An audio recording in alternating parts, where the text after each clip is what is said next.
আসন্ন জাতীয় সংসদ নির্বাচনের সময় ব্যবহার করতে কিছু টার্গেট আসনে বিশেষ বরাদ্দ দিয়ে যাওয়ার অভিযোগ উঠেছে সদ্য পদত্যাগ করা ছাত্র উপদেষ্টা আসিফ মাহমুদ সজীব ভুঁইয়ার বিরুদ্ধে।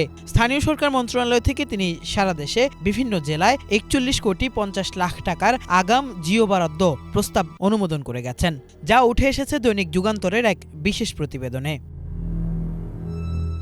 আসিফ মাহমুদের অনুমোদন করে যাওয়া একটি আসনের বিশেষ বরাদ্দের চিত্র তুলে ধরে প্রতিবেদনটিতে পত্রিকাটি জানিয়েছে, শুধু খুলনায় আসিফের দেওয়া ৩১০টি বরাদ্দ প্রস্তাবের তালিকা পেয়েছে তারা। এর মধ্যে খুলনা ৫ আসনের ২টি উপজেলায় দেওয়া হয়েছে অর্ধশতাধিক প্রকল্প অনুযায়ী সেগুলোর কোনোটিতে ২০ লাখ থেকে ৫০ লাখ টাকা পর্যন্ত বরাদ্দ প্রস্তাব করা হয়। প্রতিবেদনে বলা হয়েছে, আসিফ মাহমুদের অনুমোদন করে যাওয়া এই প্রকল্পগুলোর তৃতীয় ধাপের বরাদ্দের সময় রাখা হয়েছে ২০২৬ সালের জানুয়ারিতে, অর্থাৎ জমজমাট নির্বাচনী প্রচারণার সময়।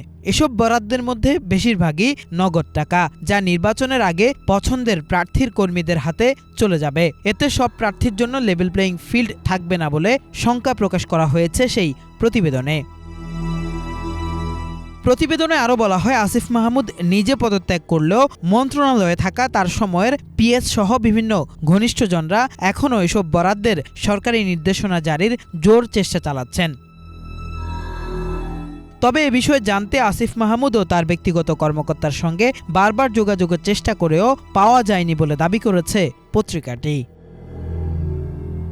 কিফায়েত শাকিল, বাংলা ভিশন, ঢাকা।